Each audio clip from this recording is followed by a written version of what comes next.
आपकी ज़हनी सेहत, आपका पुरएतमाद होना और अपने गोल से आगाह होना, ये वो फैक्टर्स हैं जो आपकी ज़िंदगी को एक सीधे ट्रैक पर रखने में कामयाब होते हैं। बिस्मिल्लाहिर्रहमानिर्रहीम। In the name of Allah the most beneficent the merciful.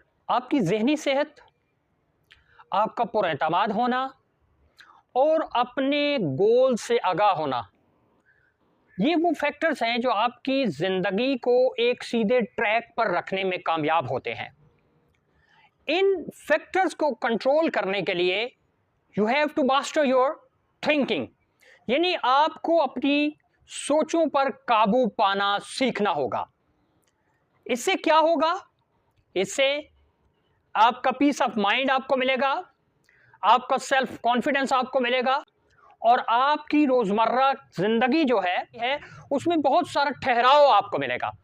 आइए जानते हैं कि ये मास्टर योर थिंकिंग यानी अपनी सोचों पर कंट्रोल करना कैसे सीखा जा सकता है या इन बातों को कैसे अपनी रोजमर्रा रूटीन में शामिल किया जा सकता है।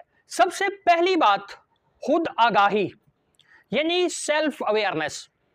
खुद आगाही आपको अपनी सोचों पर काबू पाने में बहुत ज्यादा मदद देती है। इससे आप अपने जज्बात को न सिर्फ जान पाते हैं बल्कि उन इमोशंस को, उन फीलिंग्स को देखने के बाद, जानने के बाद आप अपने रिस्पांस को भी डिजाइन करते हैं। आप अपने रद्द अमल का भी तयन करते हैं कि मैंने किस सिचुएशन में, किस माहौल में किस तरह से रिस्पॉन्ड करना है, किस तरह से अपने आप को पेश करना है। और फिर इससे आप अपने मनफी हालात पर काबू पाना सीख जाएंगे। ग्रोथ माइंडसेट यानी ग्रोथ माइंडसेट आपको यह बताता है कि आपने किस तरह से हर सिचुएशन में अपने आप को बेहतर अंदाज में पेश करना है। ग्रोथ माइंडसेट के लोग हमेशा अपनी शॉर्टकमिंग्स यानी अपनी खामियों को जानकर उनको खूबियों में बदलने की कोशिश करते हैं। Number 2, challenge your negative thoughts यानी आपकी जो मनफी सोचें हैं उनको चैलेंज करें, उनसे पॉजिटिव थॉट्स को निकालने की कोशिश करें। जब आप अपनी मनफी सोचों को चैलेंज करेंगे तो इससे आपके शऊर में एक तरक्की याफ्ता सोच डेवलप होगी, यानी एक ग्रोइंग एटीट्यूड आपका बनता चला जाएगा। Number 4, clarity about your goals यानी आपने जो अपने गोल, जो अहदाफ सेट किए हैं उनके बारे में आपको क्रिस्टल क्लियर होना जरूरी है। इससे क्या होता है कि जब आप उनके बारे में क्लियर होते हैं तो फिर आप अपनी एनर्जी को यानी अपनी एनर्जीज को, अपनी तवानाइयों को एक खास नुक्ते पर फोकस करने में कामयाब रहते हैं और ये फोकस करना ही आपकी जिंदगी के गोल्स को करीब करने में आपका मददगार होता है।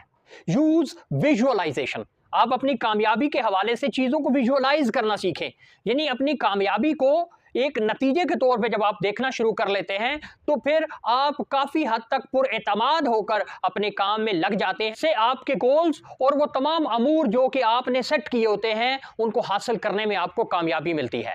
कामयाबी का तस्वुर आपके एतबार में इजाफे का सबब बनता है। पॉजिटिव सेल्फ टॉक, खुद कलामी आपके तस्वुर को बहुत ज्यादा वाज़ेह और क्लियर करती है। जब आप पॉजिटिव सेल्फ टॉक की तरफ चले जाते हैं तो गोया आप अपने ऊपर रहम खा रहे होते हैं और आप अपने आप को एनर्जाइज कर रहे होते हैं। आपकी ये पॉजिटिव सेल्फ टॉक आपकी रिपेयरिंग कर रही होती है। वो जो आपकी बॉडी में, वो जो आपके माइंड में टूट फूट हो चुकी होती है, ये सेल्फ टॉक आपके न्यूरोट्रांसमीटर्स को स्ट्रॉन्ग करती है। आपके जो हार्मोन्स है बॉडी के अंदर जो कि आपके एतबार का सबब बनने वाले हैं, ये उनको बेहतर करने का एक बहुत बड़ा फैक्टर है। सो पॉजिटिव सेल्फ टॉक को भी अपनी जिंदगी में लाजमी जगह दें। Focus on what you can control और what is under your control, यानी जो कुछ आपके कंट्रोल में है, आपके काबू में है, उस पर तवज्जो दें। उससे यह होगा कि आपकी तवानाई निखर कर सामने आएगी, आपकी जो सलाहियतें हैं वो निखर कर सामने आएंगी और आप खुद में एतमाद महसूस करेंगे। जो कुछ आपके कंट्रोल में है, ये जो कुछ आप कर सकते हैं, आप उन पे फोकस करें और बाकी चीजों को छोड़ दें। Develop solution oriented mindset. Develop solution oriented mindset यानी परेशानियां, नाकामियां, प्रॉब्लम्स ये तो जिंदगी का हिस्सा हैं, लेकिन उन पर फोकस करने की बजाय आप उनके सोल्यूशन की तरफ जाएं, आप उनका हल ढूंढें। यकीन माने ये मुख्तसर सी जिंदगी आपके लिए बहुत कुछ लेके आती है, लेकिन जब आप उनका सलूशन नहीं ढूंढ पाते तो फिर आप इस जिंदगी में अपने आप को पीछे कहीं ले जाते हैं। सो develop solution oriented mindset, create mental space, यानी जहनी सुकून को भी जगह दें अपनी जिंदगी में।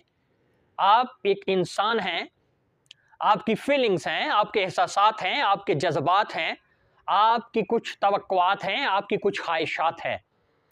तो फिर कुछ अपने ऊपर रहम खाएं और अपने इस ज़हन को सुकून देने की कोशिश करें।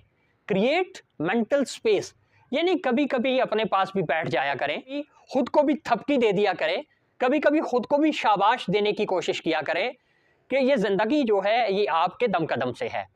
इसलिए क्रिएट मेंटल स्पेस, अपने आप को सुकून देने की कोशिश करें, अपने आप को थोड़ा सा शाबाश देने का टाइम निकालें ताकि अभी जो सफ़र रह गया है उसको भी तकमील तक पहुंचाना है। कंसिस्टेंसी इज द की, यानी मुसलसल अज़म के साथ, डेडिकेशन के साथ, कमिटमेंट के साथ काम में लगे रहें। ये अज़्म मुसलसल है ज़िंदगी, ये अमले पहम है ज़िंदगी, यानी आप मुस्तकिल अपनी तरफ से एफर्ट्स जारी रखें। फिर आप देखें कि किस तरह से अल्लाह रब्बुल इज़्ज़त की ज़ात कामयाबी को आपके कदमों में डाल देती है। फिर इस कामयाबी का मेयार हर एक का अपना अपना है कि ज़िंदगी में सब कुछ कामयाब होने के लिए नहीं होता, ज़िंदगी में कामयाबी ही सब कुछ नहीं होती, बल्कि कहते हैं कि हर बार जीतना कमाल नहीं होता, बल्कि ज़िंदगी में गिर गिर के उठना कमाल होता है। इसलिए ये सारी बातें अपनी जगह, लेकिन इसके बावजूद अगर कभी जो गोल्स आपने सेट किए हैं वो आप उन तक नहीं पहुंच पाते तो फिर भी अपनी ज़ात को कर्स नहीं करना, बल्कि फिर एक नए सिरे से, एक नए तरीकाकार से दोबारा कोशिश में लग जाना है। फिर आगे जो काम है वो अल्लाह रब्बुल इज़्ज़त की ज़ात का है। मास्टर योर थिंकिंग, ये वो चंद अहम पॉइंट्स थे, कोशिश करें इनको अपनी ज़िंदगी में शामिल कर लें ताकि आपके साथ जुड़े हुए लोगों को भी आसानियां मुयस्सर आएँ। मुझे कहते हैं मोहम्मद ताहिर रब्बानी।